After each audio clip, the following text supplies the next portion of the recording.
हे तुम्हाला आणि मलाही माहिती आहे। तुम्ही देतो देतो देतो म्हटला, अंबानीला भेटवलं, अदानीला भेटवलं, त्या 1.5 वर्ष गेलं। अरे पण या अजित पवारानं 1.5 महिन्यामध्ये 467 कोटी रुपये दिले आणि निव्वळ दिले नाही तर खासदारकी बी दिली। हे विसरून चालणार आहे का? मग ज्या मकरंद पाटलांनी रात्रंदिवस विकास केला, असं एक गाव सांगा, वाईमध्ये सांगा, खंडाळ्यात सांगा, महाबळेश्वर मध्ये सांगा की ज्या गावामध्ये कोट्यावधी रुपयाची विकास कामं प्रत्येक गावात मकरंद पाटलांनी केलेली आहेत। आणि मग काय अडचण आहे? लाडक्या बहिणीवर काल चर्चा झाली, कुठं महिला सुरक्षित आहेत? महिलांना संरक्षण देण्याचं काम देखील देवेंद्र फडणवीस, अजित पवार, एकनाथ शिंदे साहेब करतायत ना। आम्ही फक्त कुठली तरी आकडेवारी चुकीची काढायची। 1500 रुपये दिले त्यावेळेला काय म्हटला तुम्ही? हे जुमलाबाजी आहे, कोण कोर्टात गेलं, हे टिकणार आहे का? टिकणारच नाही। आणि मग आता काय लावलंय? आम्ही एवढे पैसे देऊ, आम्ही तेवढे पैसे। अरे तुम्ही येणारच नाही तर देताय काय घंटा? कशा दिव्य स्वप्न बघताय हो? तुमची गोटी डोफरून बी गलीत जायची नाही, आमचा खेळगडी अशी गोटी मारेल। आणि मग ते तुम्हाला कळलं पाहिजे ना। शेतकऱ्यांची वीज बिलं माफ केली, काय पाहिजे अजून? लाईट बिल नाही, गरीब पैसे येतात। नरेंद्र मोदीचे 6,000, देवेंद्र फडणवीसचे 6,000, ते 12,000, हे 18,000, किती झाले? 30,000। आणि अजून तरी सगळ्यांच्या बायका सगळं ऐकतात ना। आम्ही 1,500 काढून द्या म्हणलं की तुम्ही देताय, आमची काही हरकत नाही, आमचंही दुकान त्याच्यावर चाललंय। म्हणजे सगळ्यांना मिळतोय ना पैसा। बायकांना आलं तरी प्रत्येक घरातच पैसा आलाय ना। बऱ्याच आता राजपुरेनं आले नाही तो भाग वेगळा, कारण शेवटी इन्कम टॅक्स राजपुरे बसतात। काय राजपुरे पुढे? आता मला आले ना, आम्हाला इन्कम टॅक्स बी नाही, घेणं नाही, देणं नाही। मला 1,500 रुपये येतात, म्हणजे मला म्हणजे माझ्या बायकोला, आणि मला 12,000 रुपये येतात। 18 आणि 12 30। मंगलताईने बघतो ना, मंगलताई कशात? तिथे लक्ष देतात। आज बापूराव चांगलं बोलतायत, पैसे पाहिजेत वाटतं। कुठल्याही बायकोला माहिती आहे नवरा गोड बोलला की त्याचा काहीतरी डाव आहे, आणि हे कळलंही पाहिजे ना। शेवटी योजना कोणा करताय? आणि कसले हो घरांशाही, घरांशाही कुणाची घराणेशाही नाही, कुणाच्या घरामध्ये सत्ता नाहीत। अरे तुमच्या घरामध्ये जर बघितल्या तर सगळ्याच सत्ता आहेत, आणि तुम्ही कशाला कुणा बोलता?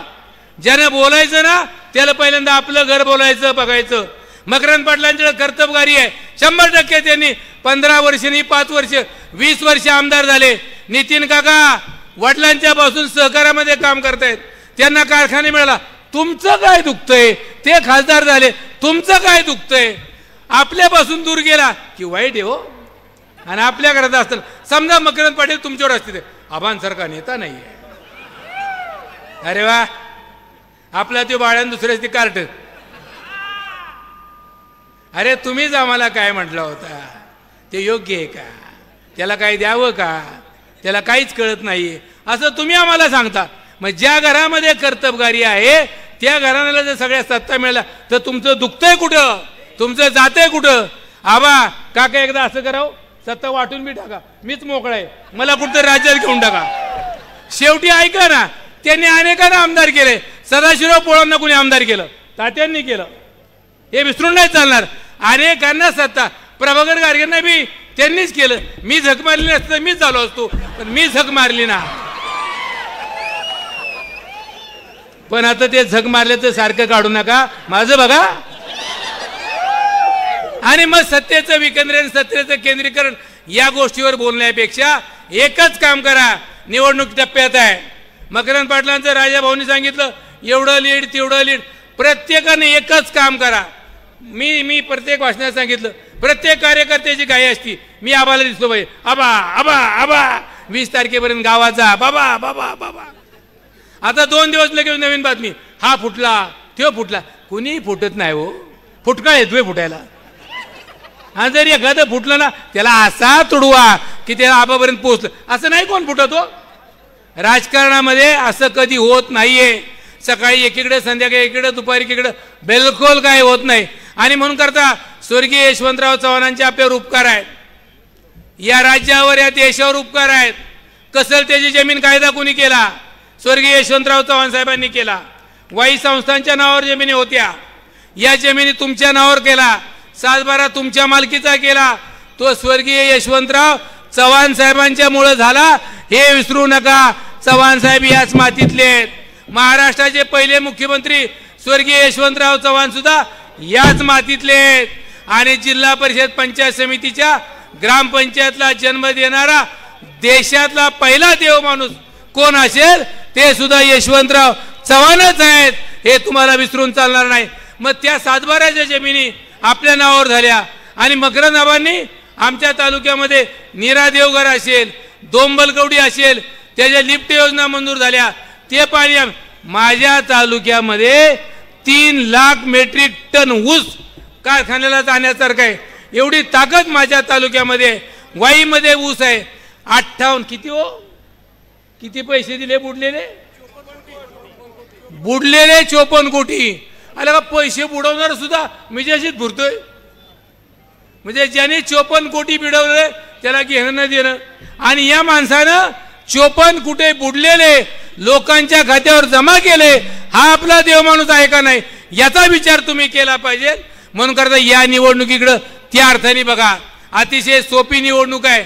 माझं तर म्हणणं आहे, आपली उपस्थिती बघितली, मी काय सांगितलं तुम्हाला, कालची सभा आणि आजची सभा बघितली तर आपली सभा तिप्पट सभा आहे.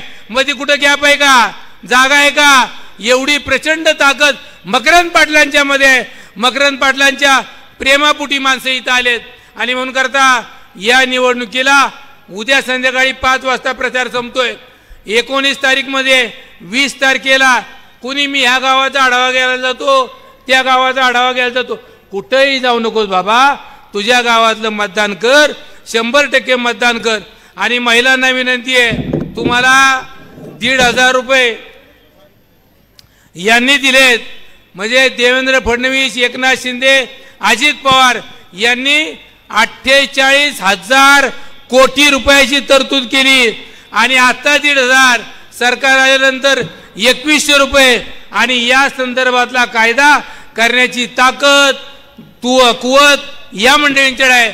म्हणून करता मकरंद पाटलांनी केलेल्या कामाला मतदान करा एवढीच विनंती करतो. मी आजारी असल्यामुळे थोडासा इकडं तिकडं गेलो की लगेच बापू कुठे गेला, बापूचं काय झालं, आला का मी सलाईन लावून फिरतोय. मी तर परवा सांगितलं मेलो तरी 72, पण ह्या बाबाला निवडून देतपर्यंत जगलं पाहिजे ना. 23च्या निकालानंतर काय कमी जास्त झालं माझं तेवढं बघा, नाही झालं तर तुम्ही माझ्याकडे बघा एवढीच विनंती करतो. या ठिकाणी थांबतो. सर्वप्रथम या ठिकाणी व्यक्तिशः माझ्या वतीने आपल्या सगळ्यांचे लाडके आमदार मकरंद दाभांच्या वतीने आणि व्यासपीठावरती उपस्थित सर्व ज्येष्ठ श्रेष्ठ मंडळींच्या वतीने आणि लोकशाहीतले आपण राजांच्या वतीने छत्रपती शिवाजी महाराजांना विनम्र अभिवादन करतो. वास्तविकरित्या अनेक ठिकाणी अजून जायचं आहे, त्यामुळं आज शेवटचा प्रचाराचा दिवस असल्यामुळं मी खरं तर आवानंतर बोलणार होतो, पण मला माफ करा. या ठिकाणी आवर्जून जे मला खटकलं ते बोलण्याकरता मी या ठिकाणी आलो आहे. गेले 60 वर्षाचा कार्यकाळ म्हणजे छोटा कार्यकाळ नाही. मला वाटते परवा का तेरवा काय 1-2 दिवसापूर्वी ह्या संपूर्ण ह्याच इथं असेल कुठं, मला सभा कुठं होती पवार साहेबांची मला माहीत नाही, पण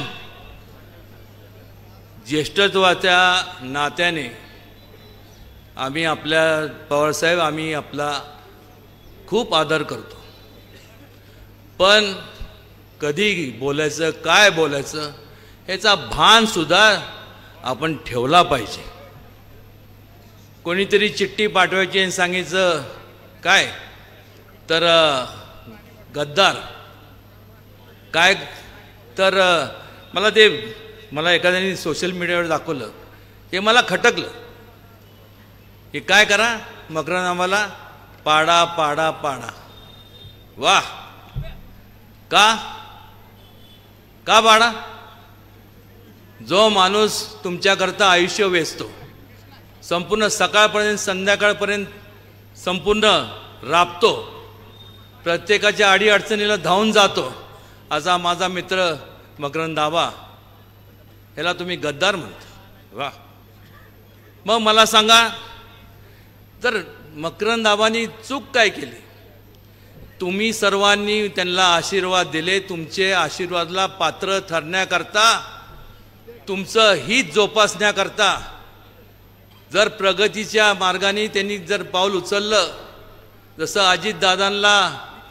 अजितदादांनी सुद्धा उचललं, जसं एकनाथ शिंदे साहेबांनी उचललं, काय चूक झाली यांची?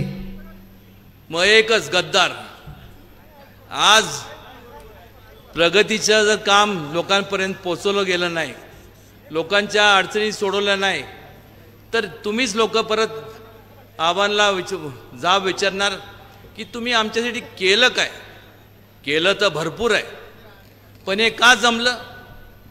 त्यावेळेस सुद्धा मला अजून आठवतं, मी त्याला साक्षीदार आहे म्हणून सांगतो, आणि ते सांगण्याकरता आवर्जून या ठिकाणी आलो आहे की स्वखुशीनी कोण इकडं तिकडं जात नसतं, पण ज्या लोकांच्या आशीर्वादामुळं आपण निवडून आलो आहे त्यांचा आदरभाव राखला पाहिजे, त्यांचं प्रति जे भावना आहे ती राखली पाहिजे. मग एका बाजूला लोकांचा विचार करत मग अनेक संस्थेच्या त्याच्यामुळं सभासदांचं कल्याण झालं, लोकांना संपूर्ण रोजगार मिळाला, अनेक ठिकाणी विकास कामं मार्गी लावले. हे कशामुळं लागले? तर महायुतीचं शासनच्या माध्यमातून आज मोदीजींच्या नेतृत्वाखाली केंद्रात तर सक्षम सरकार आहेच, पण त्याचबरोबर हे परिवर्तन का घडलं याचा विचार या ठिकाणी जे ज्येष्ठ जे वडीलधारी मंडळी तुम्ही सांगू शकाल. 60 वर्ष लोटले. किती? 60 वर्ष.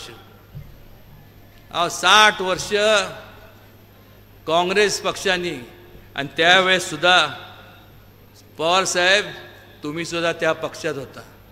ठीक आहे, आज तुतारी तुम्ही चिन्ह तुम्ही घेतलंय, पण 60 वर्ष काँग्रेस आणि तुम्ही लोकांनी फक्त घोषणेची तुतारी वाजवली, ह्याच्या पलीकडे काहीही केलं नाही. मग मला सांगा, तुम्हाला अधिकार दिला कोणी की लोकांचं फक्त मतदान मतपेटीद्वारे घ्यायचं आणि मग लोकांना तसंच दुर्लक्षित ठेवायचं, लोकांची वाढ होऊन द्यायची नाही? का? त्यांची प्रगती होऊन द्यायची नाही, कारण की ते आपल्या ऐकण्यात राहतील. पण मात्र ज्यावेळेस परिवर्तन घडतं त्याच्या मागं एक भावना असते, लोकांची भावना असते. परिवर्तन घडलं आणि 60 वर्षाच्या कालावधीचा जर आपण इतिहास जर पाहिला, फक्त घोषणाबाजी झाली. घोषणा चांगल्या होत्या, जय जवान जय किसान, गरिबी हटाओ देश बचाओ, या घोषणा झाल्या. त्याच्यावर अंमलबजावणी काय झाली? काही नाही झाली, तर काय नाही. आणि मग परिवर्तन घडल्यानंतर मोदीजींच्या कुशल नेतृत्वाखाली आज माता भगिनी या ठिकाणी उपस्थित आहे, शेतकरी वर्ग या ठिकाणी, तरुण माझे मित्र सगळे या ठिकाणी. आज प्रत्येकाचा जाती धर्माचा म्हणजे जे छत्रपती शिवाजी महाराजांचे जे लोक कल्याणकारी जे विचार होते त्याचा आधार घेऊन जर चाललं असेल कोण, तर मोदीजींच्या नेतृत्वाखाली भारतीय जनता पक्ष आणि मित्र पक्ष, मग अजितदादा असतील, त्याने एकनाथ शिंदे असतील. आज ह्या लोकांनी जे संपूर्ण महाराष्ट्रात सुद्धा जे संपूर्ण आपण ठिकठिकाणी डेव्हलपमेंट्स पाहायला मिळतो, आपल्या बघायला मिळतात. मला सांगा, ह्याच्या अगोदर का केलं नाही? गेले 60 वर्षाच्या कालावधीमध्ये प्रत्येक ठिकाणी फक्त घोषणाबाजी झाली, काही झालं नाही. त्यावेळेस मीडिया एवढा म्हणजे त्या आता जे सोशल मीडिया किंवा जे मोबाईल फोन असतात तशी काय परिस्थिती नव्हती. जे काय असेल ते दूरदर्शन होतं, कळायचं नाही. या ठिकाणी वाईमध्ये आल्यानंतर मग सातारा आम्ही हे केलं सांगायचं, लोकांना खरं वाटायचं की ते तसं झालं असेल. मग इथं आल्यानंतर तिकडं गेल्यानंतर वाईमध्ये आम्ही असं केलं हे सांगायचं. लोकांनी विश्वास ठेवला. पवारसाहेब आणि महाविकास आघाडीच्या लोकांनी जर काय केलं असेल तर गेले 60 वर्ष लोकांचा फक्त विश्वासघात केला, हे आवर्जून या ठिकाणी मला सांगावं असं वाटतं. आज मला सांगा ना, हे संपूर्ण जे समोर बसलेत आज ज्येष्ठ आहेत, एका काळी तरुण होते ना का नाही, आपल्या जे वडीलधारी मंडळी आहेत, जर त्यावेळेस जर अशी जर प्रगती झाली असती, आज त्यांच्या मनात सुद्धा काय भावना होत्या ना, ज्या तरुण ऐन तारुण्यात आपण ही झेप घ्यायला पाहिजे, झेप का घेऊ शकले नाही? त्यावेळेस संधी मिळाली नाही. संधी का मिळाली नाही? तर हे शासन असं होतं, नाकारतेपणाचं शासन त्यावेळेस होतं. नकारतेपणात आणि सकारात्मक याच्यात भरपूर फरक आहे. आज सकारात्मक दृष्टिकोन ठेवून आज महायुतीचं शासन केंद्रात चालू आहे आणि निश्चितपणे या संपूर्ण महाराष्ट्रात सुद्धा चांगल्या प्रकारे ठिकठिकाणी आता मी जातो आहे, त्या प्रत्येक ठिकाणी गेल्यानंतर संपूर्ण एवढ्या मोठ्या प्रमाणावरती प्रतिसाद पाहायला मिळतो. आज मकरंद आबांना ज्यावेळेस मी ते व्हिडिओ बघितला मला एवढं वाईट वाटलं. ठीक आहे, काम केलं नसतं आणि मग शिंतोडे उडवलं असते, ठीक आहे, पण आज ज्यांनी काम केलंय तुम्ही त्यांना पोचपावती देणार आहात का नाही? हो का नाही? आणि मग कुठंतरी या ठिकाणी छोटे छोटे प्रश्न असतात. मी पण मनुष्य आहे, तुमच्यासारखाच आहे, सर्वसामान्य माणूस आहे. मकरंद आबा काय देव माणूस नाही, तुमच्यासारखाच एक माणूस आहे. कुठंतरी आमच्याकडनं थोड्याफार चुका अनावधानाने झाल्या असतील, त्याच्यामुळं जर बावधनचे जर लोक असे पिसाळून उठले असतील तर त्या लोकांना मला सांगावं असं वाटतं, शांत राहावा. आज जे काय तुम्हाला त्याशी करणार आहे ते जे आता विरोधी पक्षाचे उमेदवार त्यांनी जर करायचं असतं तर त्यांनी मागच केलं असतं. का केलं नाही प्रश्न तुम्ही विचारला पाहिजे, तो माझ्या अखत्यारीतला विषय नाही. पण ह्या भविष्यकाळात बावधनचं आजपर्यंत उगीच आपलं बावधन गट इथं ह्या ठिकाणी मी आपल्याला सांगतो, बावधन गट आणि संपूर्ण वाई आणि खंडाळा महाबळेश्वर हा संपूर्ण परिसर आहे, तो फक्त प्रगतीच्या मागे आहे. म्हणजेच प्रगतीचं दुसरं नाव काय? एवढं तरी समजतंय ना. मग आपल्याला प्रगतीच्या मार्गाने जायचंय का अधोगतीच्या मार्गाने जायचंय? तुम्ही निर्णय घ्यायचा. प्रगतीच्या का अधोगतीच्या? मग कोणाला निवडून द्यायचं? हा विषयच नाही. उगीच आपलं मला नवल वाटतं की आज या ठिकाणी माता भगिनी बसले, स्वतः तर काय करायचं नाही. अमोल कोल्हे त्याच्याबद्दल काय बोलू आता मला सांगा. तो पुसे सावळीच्या सभेत तिथं जाऊन बोलला की महायुतीला पडली आहे मताची कडकी. काय? महायुतीला पडली आहे मताची कडकी म्हणून आणली योजना बहीण माझी लाडकी. अरे अमोल कोल्हे, लाज वाटायला पाहिजे, लाज वाटायला बोलताना. एक तर स्वतः काय करायचं तुम्ही लोकांनी काय केलं नाही. 60 वर्ष नुसतं लोकांना झुलवत ठेवलं. 60 वर्षानंतर ज्या लोक आता महायुतीच्या माध्यमातून आज या योजना माझ्या माता भगिनीसाठी जे राबवतात आहे, शेतकरी वर्गासाठी तरुण वर्गासाठी जे राबवतात आहे, त्या लोकांचं तुम्हाला कोण तुमचे हात पकडले होते का? तेव्हा अमोल लहान असेल, पण पवारसाहेब तर तेव्हा लहान नव्हते ना. नाही, मी त्यांचा आदरपूर्वक, मी त्यांचा ज्येष्ठ आहे म्हणून आदर करतो. जर माझ्या वयाचे असते तर मी दुसऱ्या भाषेत बोललो असतो. पण ज्येष्ठांचा आदर करणं आपला धर्म आहे. पण ज्येष्ठांनी सुद्धा बोलताना जरा भान ठेवला पाहिजे आपण काय बोलतोय. तरुण आम्ही आहोत, तुम्ही मार्गदर्शक या नात्याने मागं आम्हाला करायला पाहिजे. एखादा चांगल्या पद्धतीने वाटचाल करणारा मकरंद आबासारखा किंवा ठिकठिकाणी जे लोक आहेत तिथं जाऊन फक्त तुमच्या ज्येष्ठतेचा तुम्ही उपयोग करून जर फक्त प्रत्येक ठिकाणी सांगत असाल.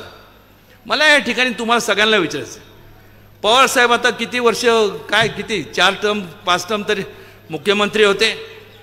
कधी त्यांना जाब तरी विचारला पाहिजे ना आपण की साहेब तुम्ही एवढे वर्ष होतं केलं काय.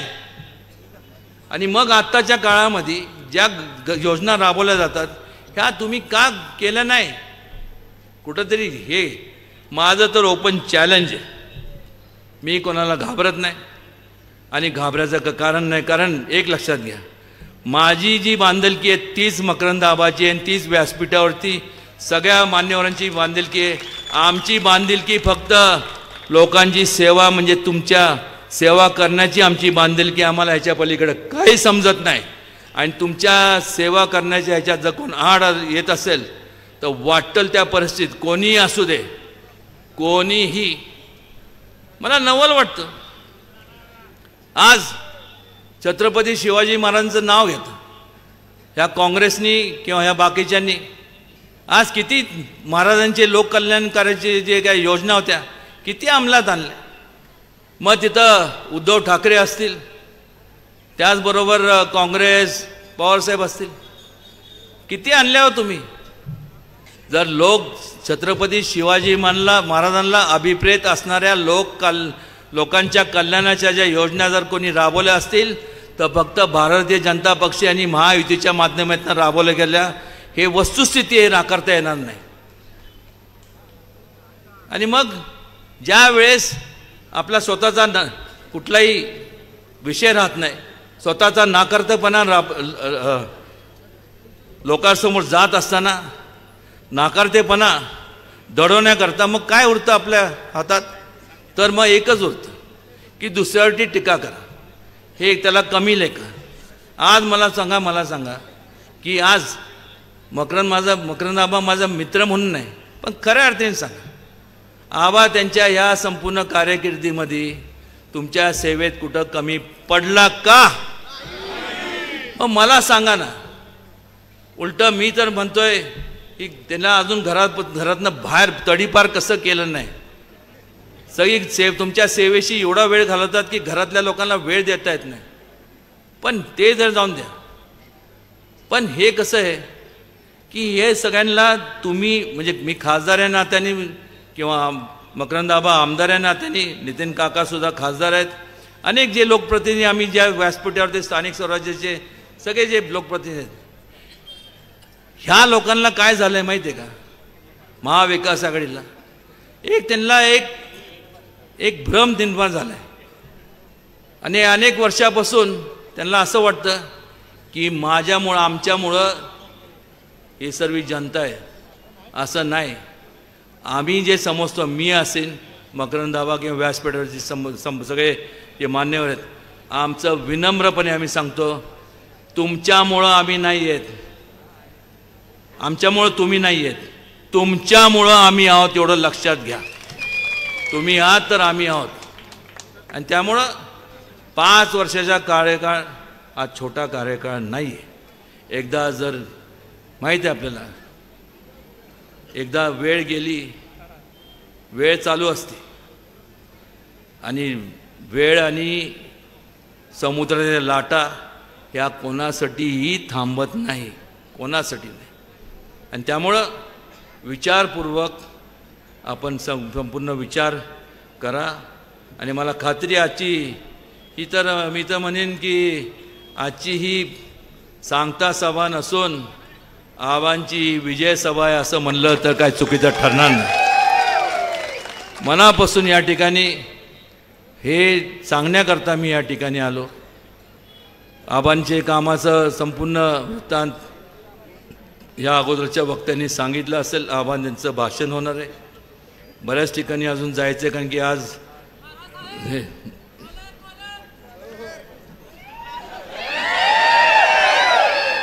तुम्ही फक्त हे करा, माझी जाऊन द्या हो,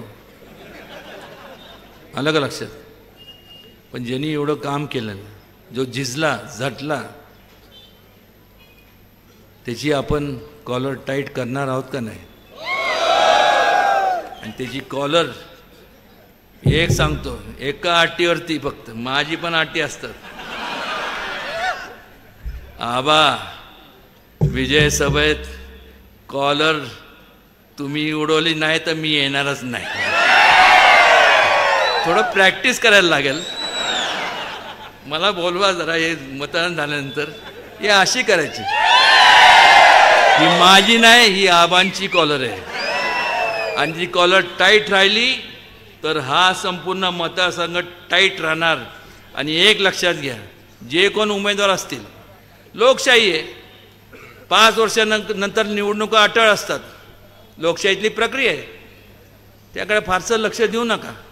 पण मात्र जो तुमच्यासाठी झटतो त्याला तुम्ही निवडून द्याल, एवढी मनापासून कळकळीची विनंती हात जोडून आपल्या सगळ्यांना करायला मी या ठिकाणी आलो आहे. फार बोलणार नाही, पण मला सांगतो, मला एवढं खरोखर म्हणजे बोलत असताना वास्तविक पवारसाहेबांनी भान ठेवलं पाहिजे आपण काय बोलतो. कारण जे कामं तुमच्या काळात तुम्ही करू शकला नाही, आज ह्या ठिकाणी आम्ही तुमचे किती केलं, तुमच्या मुलासारखे आहोत. आम्ही पोरं जर करत असो तर त्याच्यात काय गैर आहे? आम्ही गद्दार नाही तर लोकांचे, ह्या मतदारांचे आम्ही खरे ऋण फेडणारे हकदार आहोत. ह्या ठिकाणी आवर्जून सांगावं असं वाटतं. पुन्हा एकदा आपल्या सगळ्यांना, आपण सगळे आबांच्या विनंतीला मान देऊन आपण या ठिकाणी आलात, आपल्या सगळ्यांचं मनपूर्वक स्वागत. आणि असंच आबांवरती तर प्रेम आहेच, थोडं किंचित वाचलं तर जो बोलतोय आता, माझं पण नाव विसरून गेलं, थोडंसं किंचित थोडंसं माझ्यावरती पण राहून द्या, एवढीच विनंती करतो. आणि मरस तोपर्यंत केंद्राच्या माध्यमातून जे जे काय फंड्स लागतील, नितीन काका तर आहेच, पण त्याचबरोबर आबांच्या माध्यमातून आम्ही तिघं मिळून या संपूर्ण मतदारसंघांचं अजून जेवढे फंड्स आणता येतील त्यातनं तुमचं कसं जास्त हा मतदारसंघ कसं अजून म्हणजे उज्ज्वल करता येईल, त्यात कुठं कमी पडणार नाही. एवढंच बोलतो आणि थांबतो. धन्यवाद. जय हिंद, जय महाराष्ट्र.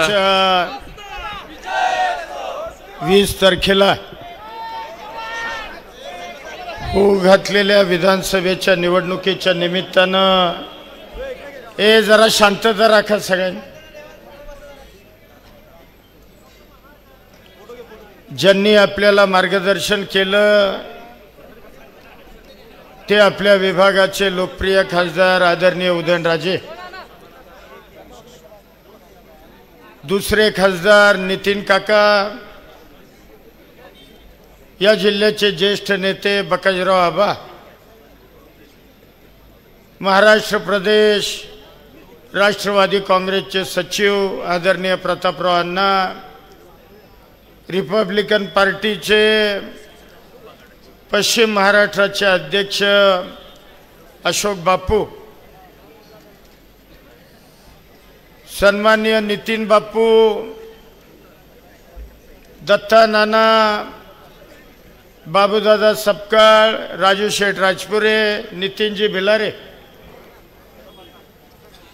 त्याचबरोबर शिवसेनेच्या महिला आघाडीच्या प्रमुख शारदाताई जाधव, भारतीय जनता पार्टीचे या विधानसभा मतदारसंघाचे समन्वयक अजित मांढरे, या मतदारसंघाचे निरीक्षक भारतीय जनता पार्टीचे सन्माननीय गायकवाड साहेब. मी आता नावं सगळ्यांची घेत नाही. तिन्ही म्हणजे महायुतीचे कार्यक्रमाला उपस्थित असणारे सर्व सन्माननीय पदाधिकारी, मंचकावर उपस्थित असणारे आपल्या तिन्ही तालुक्यातील सर्व मान्यवर कार्यकर्ते आणि मोठ्या संख्येनं आज या ठिकाणी माझा उत्साह वाढवण्याकरता किंवा मला पाठबळ देण्याकरता माझ्या प्रति प्रेम व्यक्त करण्याकरता उपस्थित असणारे आपण सर्व मान्यवर वडीलधारी माता भगिनी पत्रकार बंधू आणि माझ्या तरुण सहकारी मित्रांनो, 20 तारीख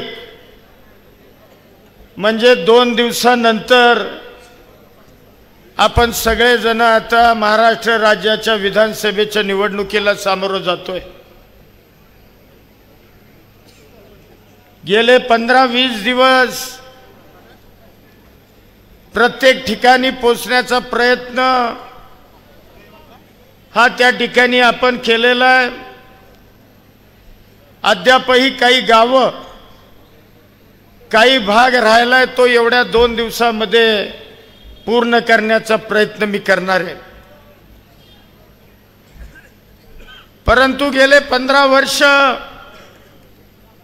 तुम्ही सगळ्यांनी मला खूप भरभरून प्रेम दिलं, आशीर्वाद दिले. 2009 ला अपक्ष लढलो, त्यावेळेलाही तब्बल 22,000च्या फरकानं निवडून दिलं. 14 ला घड्याळ चिन्ह घेऊन, 19 ला घड्याळ चिन्ह घेऊन एकदा 37,000 आणि एकदा 44,000 एवढ्या फरकानं मला तुम्ही तिसऱ्यांदा या विधानसभा मतदारसंघाचं प्रतिनिधित्व करण्याचा सन्मान दिला. तिन्ही वेळेला तुम्ही जे मला विश्वास माझ्या प्रती दाखवला त्याबद्दल पहिल्यांदा तुम्हाला सगळ्यांना धन्यवाद देतो. तुम्हा सर्वांचे मनापासून आभार मानतो. आज 15 वर्षामध्ये माझं काम तुम्ही सगळ्यांनी पाहिलंय, माझा संपर्क तुम्ही सगळ्यांनी बघितलाय. 15 वर्षामध्ये काम करत असताना समाजातला शेवटचा घटक डोळ्यासमोर ठेवला. छोट्यातली छोटी वाडी असू द्या, वस्ती असू द्या, ती डोळ्यासमोर ठेवून या मतदारसंघाचा विकास करण्याचा प्रामाणिकपणाने प्रयत्न केला. तुम्ही खरं सांगा, या मतदारसंघामध्ये 15 वर्षामध्ये विकास झालाय का हो? झाला असलाय तर झालाय म्हणून सांगा. अहो, अनेक रस्त्यांची कामं केली, पाणी पुरवठ्याच्या योजना केल्या, समाज मंदिरं केली, सिमेंटचे बांध बांधले, बंधारे बांधले, छोटे मोठे तलाव बांधले. अगदी मुरे सुद्धा डोंगरावरचे असतील तिथं सुद्धा कधी लाईट गेली नव्हती, तिथं लाईट सुद्धा आपण पोहोचवण्याचा प्रयत्न केला. आरोग्य सेवेच्या संदर्भातले अनेक निर्णय आपण घेतले. पर्यटन वाढीच्या संदर्भामध्ये आपण काम करण्याचा प्रामाणिक प्रयत्न केला. तीर्थक्षेत्र विकासाच्या संदर्भामध्ये सुद्धा या मतदारसंघामध्ये आपण काम करण्याचा प्रयत्न केला. हे तुम्ही सगळेजण डोळ्यानं बघताय. आता मी मागचं काहीच बोलत नाही, परंतु या 5 वर्षामध्ये तब्बल 4,500 कोटी रुपयाची कामं, म्हणजे एखाद्या कॅबिनेट मंत्र्याला सुद्धा जेवढी कामं मतदारसंघामध्ये त्यांच्या करता आली नाहीत तेवढी कामं आपल्या एकट्या वाई, खंडाळा, महाबळेश्वर या 3 तालुक्यांमध्ये करण्यामध्ये आपण यशस्वी झालो. मला कुणीही तुम्ही सांगा, तुम्ही माझ्याकडे आला आणि मी तुम्हाला कामाला नाही म्हणालो असं कुणी उठून मला सांग. 99% आलेल्या प्रत्येक माणसाचं समाधान करण्याचा प्रयत्न केलेला आहे. तो कुठल्या पक्षाचा आहे, तो कुठल्या जातीचा आहे, तो कुठल्या विचाराचा आहे, तो कुठल्या गावातला आहे, हा विचार मी कधीही केला नाही. येणारा माणूस कुठल्याही असला तरी त्याला न्याय, त्याच्या प्रश्नांना न्याय हा देण्याचा प्रामाणिकपणाने प्रयत्न केलाय. अनेक गोष्टी घडल्या मतदारसंघामध्ये या 5 वर्षात. सगळ्यात पहिलं कोविडचं संकट आलं. कोविडच्या संकटामध्ये घराबाहेर माणसं पडत नव्हती. रस्त्याला साधं कुत्रही दिसायचं नाही, इतका शुकशुकाट सगळ्या रस्त्यांना असायचा. सुरुवातीचे 8 दिवस सोडले तर हा मकरंद पाटील या तिन्ही तालुक्यातला किंवा या जिल्ह्यातला पहिला लोकप्रतिनिधी होता की जो स्वतः गाडी घेऊन तुमच्यापर्यंत येण्याचा प्रयत्न त्यानं केला होता. ज्या ज्या गावांमध्ये कोरोनाचा प्रादुर्भाव झाला त्या प्रत्येक गावामध्ये मी जाण्याचा प्रयत्न केला. गावागावामध्ये गेलो, तुमची सगळ्यांच्या आरोग्याच्या संदर्भातली चौकशी केली, तुम्हाला दिलासा दिला, आधार दिला. ऑक्सिजनचे बेड निर्माण केले. मॅप्रो सारखं कोविड सेंटर की जिथं मुफ्त फुकट उपचार, अगदी रेमडेसिवीर पासूनची सगळी औषधं, ही सगळी व्हेंटिलेटर, अशी सगळ्या यंत्रणा कोविडच्या काळामध्ये उभ्या केला. मला सांगा, ही जी मंडळी आता निवडणुकीला उभी राहिलीत ही होती का हो कोविडच्या काळात? कुठं होती सांगा? अहो, मी स्वतः कोविडग्रस्त झालो, मी स्वतः आजारी पडलो. 16 दिवस मी दवाखान्यात होतो सेकंड व्हेरियंटच्या वेळेला. माझा ऑक्सिजन लेवल 77 होती, तरी सुद्धा मी तुमच्याशी फोनवर बोलत होतो हॉस्पिटलमधनं. बरा होऊन आलो तरी मी मॅप्रो कोविड सेंटरमध्ये ICU मध्ये सगळ्या पेशंटला आजारपणानंतर सुद्धा सगळ्या हॉस्पिटलमध्ये मी स्वतः फिरून सगळ्या पेशंटला दिलासा दिला, त्यांच्या जवळ जाण्याचा प्रयत्न केला. केला का नाही मला सांगा? कुठं होती ही मंडळी त्या वेळेला?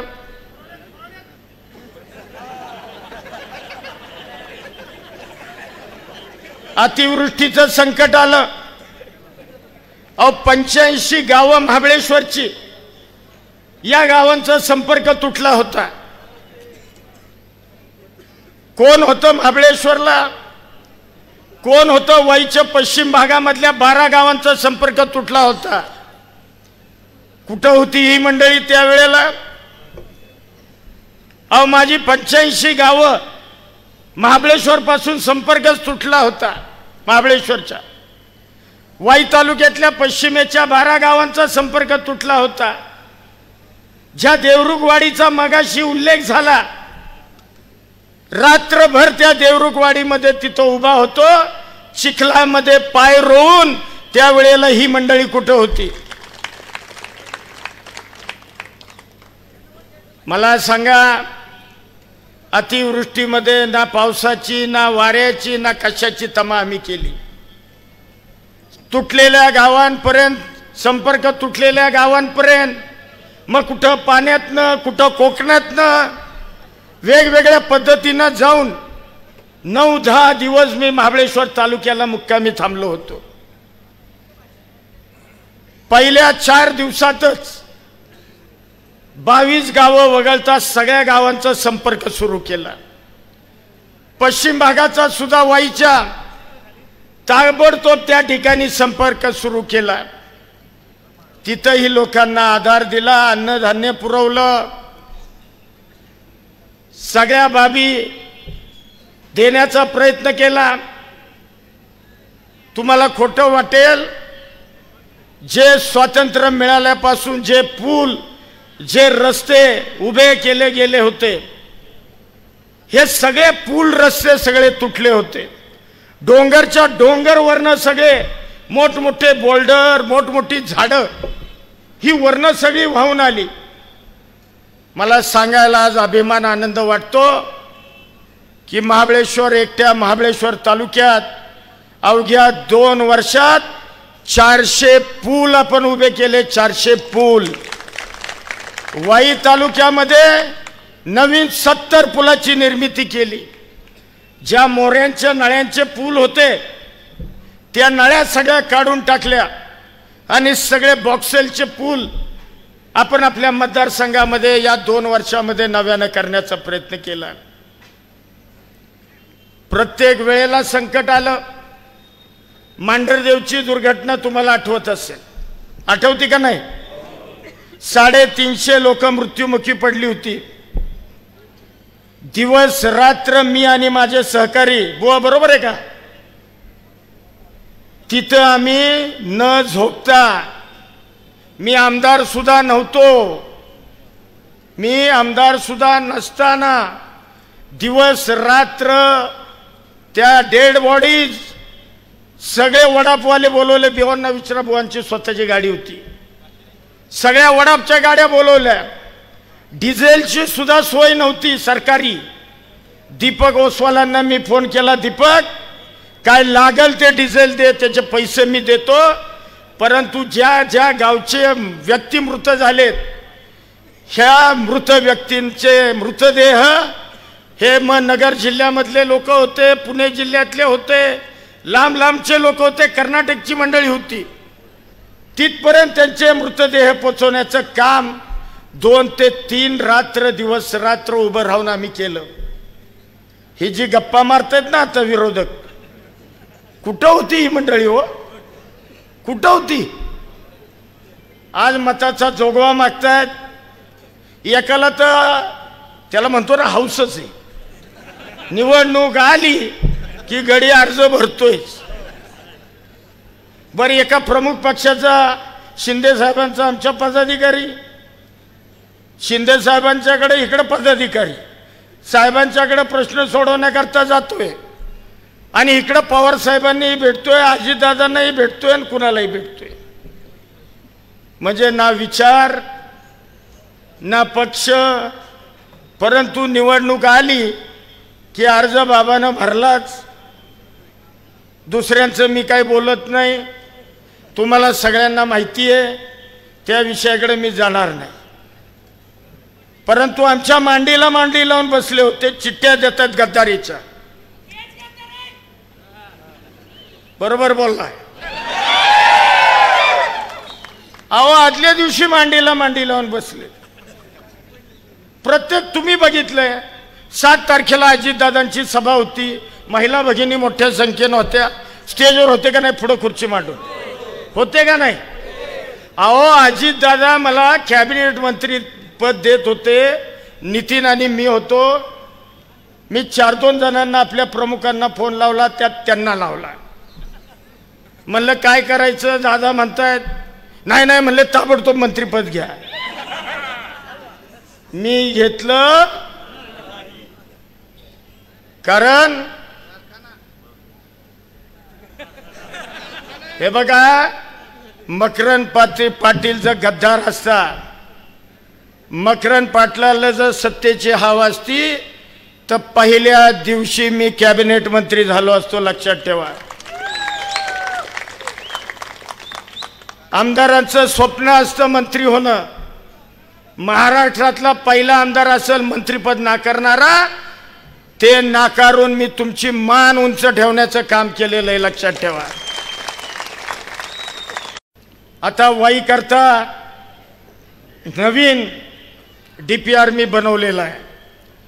गावागावांचा विकास अहो कुठल्याही गावात जा, माझा चॅलेंज आहे. मोरवेचे बघा हात वर केलाय माऊलींनी, 12 कोटी म्हणले आमच्या गावात. गावागावात जा, कोटीत आकडे मंजूर केलेत, कोटीत. मी फिरत होतो गावागावामध्ये, हे ऐकू येत होतं. अगदी आपल्या श्री क्षेत्र मांढरदेवी त्या रस्त्याला सुद्धा जवळपास तुम्हाला सांगतो 100 कोटीपेक्षा जास्त आपल्या हद्दीतल्या लेंथला त्या ठिकाणी मंजूर केले. मांढरदेवची भविष्यात आपण तीर्थक्षेत्र ते कसं वाढेल या संदर्भातला प्रयत्न आपला सुरू आहे. हे मी काय सांग, तिथं सगळ्या शासकीय योजना, काही हॉस्पिटल बघा सरकारी योजना पेशंट ॲडमिट करून घेत नाहीत किंवा ते हे करत नाहीत.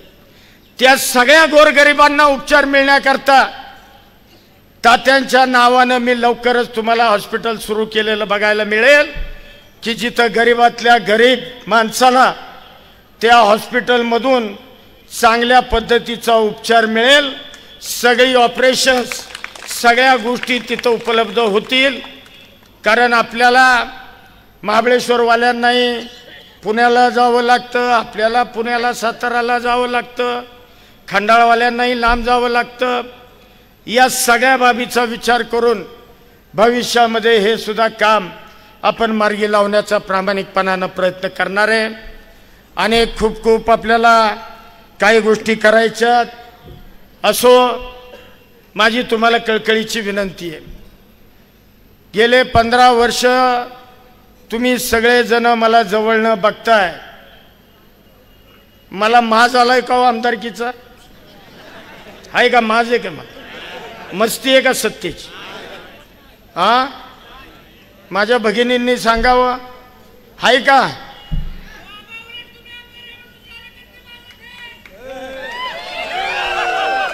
कार्यकर्ता सुद्धा माझात नसला पाहिजे. माझ कोण करेल, कोण करू शकतो हे तुम्हाला माहिती आहे.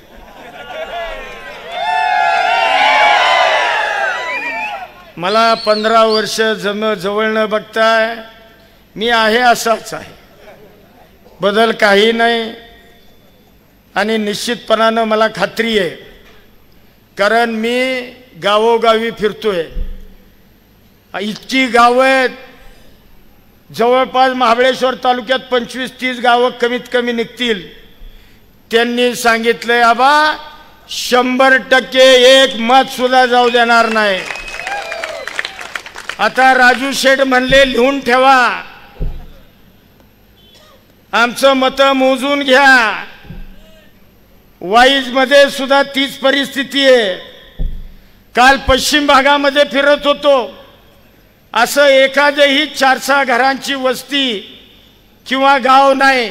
सगळ्या भगिनी रस्त्यावर अक्षरशः महिलांचा, ज्याला म्हणतो ना लोट, तो लोटच्या लोट माझ्या स्वागताला त्या ठिकाणी रस्त्यावर उभा होता. अहो हे कशाचं द्योतक आहे? 5 वर्ष मी तुमच्या संपर्कात आहे, बरोबर आहे ना? 5 वर्ष नाही, 15 वर्ष त्याच्या आधीपासून, 20 वर्ष. मीच का कमी सांगतो? तर अशा पद्धतीनं खूप काही करण्याचा प्रयत्न आपण त्या ठिकाणी करतोय.